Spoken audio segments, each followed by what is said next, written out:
Big AAA video games, and Nintendo's gone crazy again. Let's talk.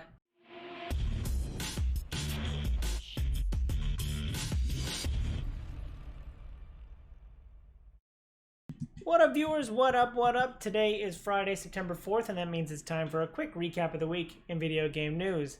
Like I said, we've got some pretty big games coming out. We're getting into the kind of like Q4 end of the year time frame, and so now that means some video games are coming out. We've been complaining about a dry spell in the summer, especially due to COVID, but now we got some pretty big games to talk about, some pretty big releases. So let's jump right in. Nostalgia is here, and it's definitely got its hooks in all of us. Tony Hawk Pro Skater 1 and 2. I think we learned about this earlier this summer. I forget which event in particular this was at. But now it is finally here. I did a little research trying to remember when we last had Tony Hawk, or at least when Tony Hawk Pro Skater 1 was. And that was back in September 99. So, yep, the game is over 21 years old. It's not quite 21 years old. It can't drink yet, but it's getting pretty close. I'm excited to play this. I remember playing it. I looked at the old consoles that it was on, and it was on PlayStation, N64, Dreamcast, and something else. I don't remember what the other one was, but I remember playing it on the N64 and loving the heck out of it. So I'm excited to play it right after this. And it seems like a lot of people are excited about it too. It has an 88 Metacritic. So it's right up there, pretty close to that like 90 rating that I'm always looking for the best games. But yeah, I think it's coming out in the right time. Nostalgia is always a powerful force in video games. I think one of the big selling points is the awesome soundtrack, which I think is going to help it, and I'm really excited to see some of the sound. I remember the soundtrack being a very big part of the gameplay when I played it back in the 90s, or turn of the century. So I'm looking forward to playing it. I'm excited about it, and I'll be playing it right after this. So let me know what you're thinking about Tony Hawk Pro Skater 1 and 2. Yeah. Moving right along, Avengers is out. Marvel's Avengers has been having a series of open and closed betas over the month of August, to which it finally launched this week. It launched into early access. I saw a lot of streamers playing it earlier this week. And it's definitely getting kind of a hit or miss vibe. I think I got that vibes out of the betas, but now everything's kind of coming out. A lot of mixed reviews. When I saw it on Metacritic earlier today, it was like a 66 or 68. But now it is at the end of day Friday. It is at a 72 Metacritic. I actually watched a couple different reviews, and a lot of people are saying it's really good story. If you're a Marvel fan or not, I think it sounds like it's got a really good story. Some of the gameplay kind of feels outdated. A lot of like stand around missions, which you wouldn't want with your like Avengers superpowered party. The characters feel distinct, which is a good thing. And then once you get, I haven't seen too many people talking about the end game. Maybe a lot of the reviews were done prior to end game, or maybe it's just not a big feature. Or the multiplayer. I remember that being an issue for one of the betas. I think the thing that's really bringing it down, besides some of the gameplay misses, is the kind of MTX games as a service model, which those are, MTX has always kind of been a dirty word in the games industry, but games as a service, kind of this ever-present, always online game, and you'll get content slowly trickling out, I think is starting to upset some fans. And each character has a battle pass, and whether or not you have good or bad opinions of, or positive or negative opinions of battle passes. This one has one for each character, which sounds a little bit over the top for me. Yeah, I've always been kind of negative on it. I talked to some friends about it, and the MTX stuff was really got me concerned. But hopefully, maybe somewhere down the line, pick it up and it'll be great. But yeah, I read a lot of reviews that said sitting and waiting on it, I don't think is a sitting and waiting up for it to get a little bit more content, I don't think will be too bad. So let me know what you think of Marvel Avengers. Let me know which character you're playing the most in the comment section below. Nintendo is doing Nintendo things. They're always doing something crazy. I think I remember hearing something throughout in the last couple of months about Nintendo is just like really I mean, they're always the ones coming out of right field, but they're like the truly experimental part of the games industry, and I appreciate them for that. So they had a 16-minute direct this week where they talked about it's been 35 years since Super Mario Bros. First hit the NES console, so they wanted to celebrate that, and they had a whole bunch of Mario content that they wanted to talk about. One of the weirder things was the Mario Battle Royale, which I was you know, if they can do it with Tetris, you can do it with pretty much anything. So, although this one seemed a little bit weirder, but yeah, the Mario Battle Royale was just like Super Mario Bros, but in Battle Royale form. I didn't quite understand the mechanics of how it works, but hey, you know, more power to them. You know, if they can make it work and get people playing, then I think they definitely have a fan base for that, right? So. They also talked about re-releasing some of the classic Mario 3D games. You know, if you think of Mario 3D, I think these are pretty much the three titles you think of. They had Super Mario 64. They had Super Mario Sunshine, which I believe was a GameCube game, and then Super Mario Galaxy, which was that also on 64? I don't remember. I didn't play Galaxy, unfortunately, but I thought it was somewhere around the GameCube time before the Wii. So, yeah, those are really the classic Super Mario, the classic 3D Mario games. I would be excited just to play Mario 64 again, Pies and stuff like that. Emulators, you can be playing those games, but you know, I always like to get those from somewhat official sources. So, yeah, just playing Mario 64 again. And then one of I saw a tweet this week that was like, next year for Zelda, you know, for Legend of Zelda's 35-year anniversary, what games do you want? And it had Skyward Sword and Wind Waker and one other game. But all I've ever wanted was, you know, little sidebar here, but all I've ever wanted was Skyward Sword on the Switch because I didn't get it when it was on the Wii U. So I'm still looking for that. This isn't everything that they talked about in the Super Mario Direct, but the Mario Kart RC Cars / video game was just, this really shows the experimental side of Nintendo. I just thought this was crazy and cool, and I'm already starting to draw, you know, driving courses in my living room for what this game would be, because I think I think it sounds super cool.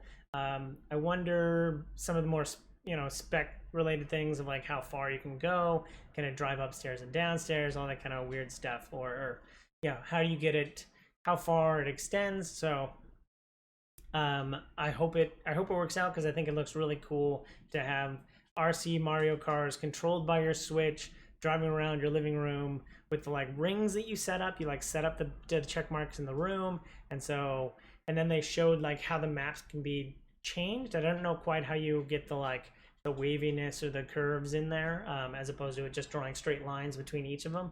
So I thought that was interesting, but yeah, it's just a weird experimental concept, and I always, you know, I'm always saluting Nintendo for doing these kind of things. So really looking forward to that.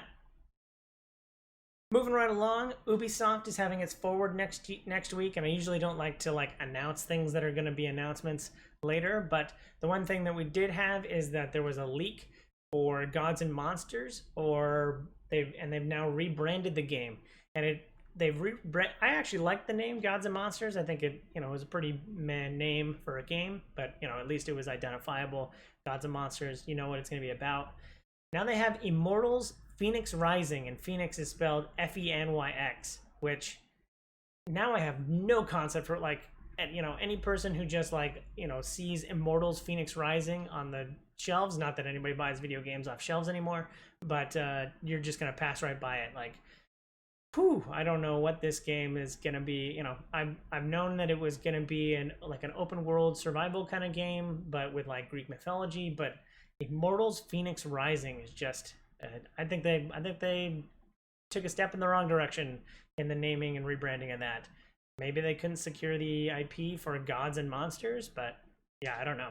That was weird to me, but yeah, that leaked this week, and so look forward to seeing more about it next week in Ubisoft's Forward. September is at, every new month, some deals or games are always coming out. So the September Game Pass is adding more and more titles. And a bunch of the ones that I'm excited for are Tell Me Why. The latest game from Don't Nod is free on Game Pass. World War Z, I never picked that one up, so I saw that on the list. They had Jackbox 4, which I've never thought to look on Games Pass to see if there's Jackbox games, because me and my friends are always playing on Switch or streaming it on PC or something. So that might be a good way to get more and more friends involved, is by just sharing my screen with my Xbox. But I haven't thought of that before. I still am trying to collect all of the Jackbox games on both Switch and PC. So maybe getting on an Xbox will save me some money. But that and Resident Evil 7 is now on Xbox Game Pass coming in September. So I'm looking forward to playing some of those games. There was like another half dozen or so games, but those are the ones that I was looking forward to.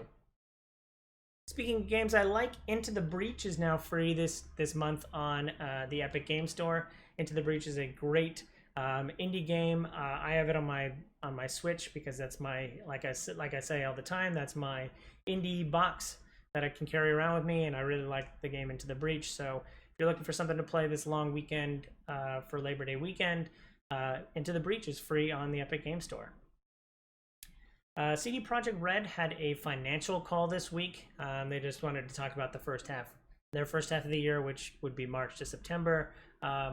They talked about their financials are really good. They're up 300%, half over half. A lot of that due to The Witcher 3, and I could see why anybody who's been waiting for the time to put 200 hours into a Witcher 3 game, COVID's the time to do it. So that's kind of my rationale behind why they called out Witcher in particular. They also promised that there wouldn't be any more Cyberpunk delays, so that was a good thing to hear.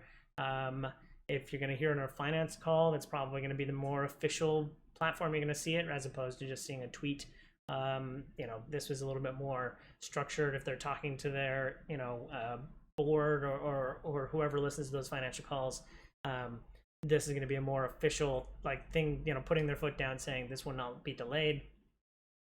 And on a separate side note, just related to CDPR and The Witcher 3, The Witcher 3 is coming to next gen, so I can't wait to play, The Witcher 3. I was already playing The Witcher 3 I never played it on Pro, actually. So it would be cool to see The Witcher in 4K and all of its glory. They said there was going to be some bells and whistles for the next gen version of The Witcher 3. So I'm hoping that I can buy an upgrade as opposed to having to buy a $60 game again, but I wonder how that's going to work out. World of Warcraft Shadowlands had another trailer short story. World of Warcraft is really good at putting out trailers or short videos kind of explaining the story that's going to be in their games a lot of the time.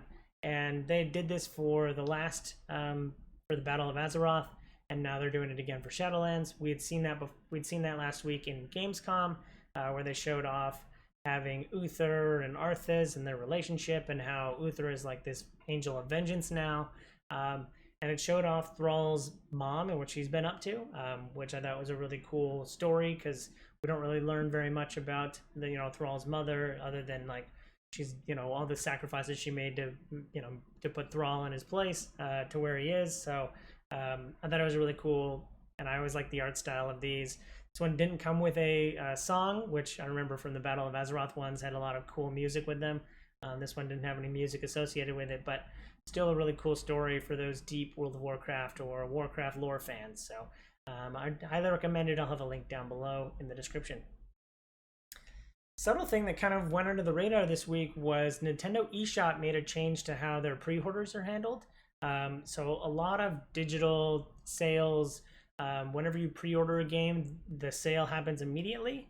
And that makes it really hard and difficult to cancel your pre-order, and PlayStation's policy on canceling or getting your money back for your games is really janky, as I've done once or twice. It's just really frustrating. The Nintendo eShop now won't charge you until a week before the game launches, which means that all up until you pre-order the game, up until a week before launch, 7 days before launch, you won't be charged for the game. So really cool policy. It allows you to like put something on your wish list and then cancel if you forget about the game or if you just aren't interested anymore. So you know, I don't think this makes them any money, but it makes it more consumer friendly. So I always want to shout out those moments when, you know, gaming companies makes them more consumer friendly choice as opposed to the more money choice. So, and Nintendo again is very consumer friendly a lot of the time. So, you know, good on them for doing something like this. Gamer Fuel is back, baby. No, Halo Infinite and Monster Energy are doing a promotional you know, tie-in with Halo and Monster Energy. It's gonna I think these things, I have a couple opinions on this.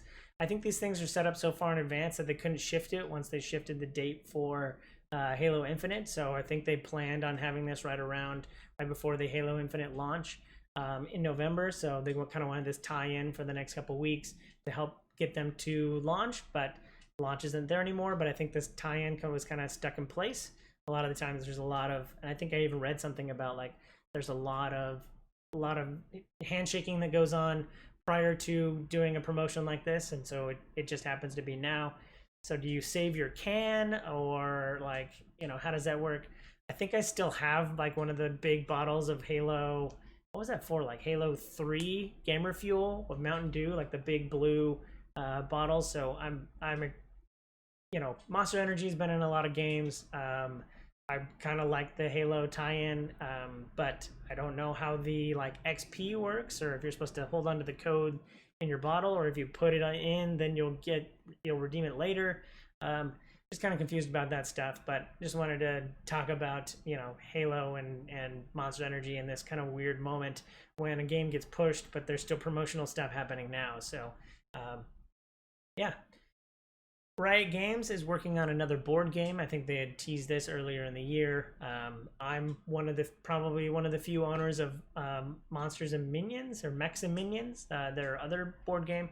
I like board games. I like board games, you know, from companies that I like, and so I've played through the entire series of Riot board games and want to see what this next one's about. They had a cool kind of artsy trailer talking about the gameplay premise of it. I didn't know the name until I was doing the research and putting this in my list. But Tellstone King's Gambit. Tellstone King's Gambit, which is just an overly convoluted game for what is very simply like a shell game. I think it looks like you have a series of like tiles that are flipped over, and you're just trying to remember the length of the tiles or where everything's placed. And so it was all about like play the player and not the game, and so you're trying to get into each other's heads and make them forget about the order in which things are. It sounded like you like point to one and say, what's this one? And so you're trying to remember the entire sequence of these flipped over tiles. So that was really cool, and I think you might be able to move them and they get longer and longer. So I think it looked like a fun board game that I would be interested in playing. I like their past games, so I'm going to look into their future game, but the name was kind of, I think most people will probably just call it Tellstone, but the official name is Tellstone King's Gambit. So look for that if you're into board games or Riot Games or any combination thereof. So yeah, looking forward to that. That's it for the week. Thanks for watching. I hope you enjoy this content. If you do, follow, like, and subscribe to me on YouTube and Twitch so you can see more great content like this. Links down in the description below. Thanks again. I hope you have a super day. I hope you have a super long weekend. You enjoy the time off. Please enjoy it. Try and avoid the sun if you're in the barren hellscape that is LA this weekend, where it's going to be over 100. Yeah, and I hope you have a super day. Bye.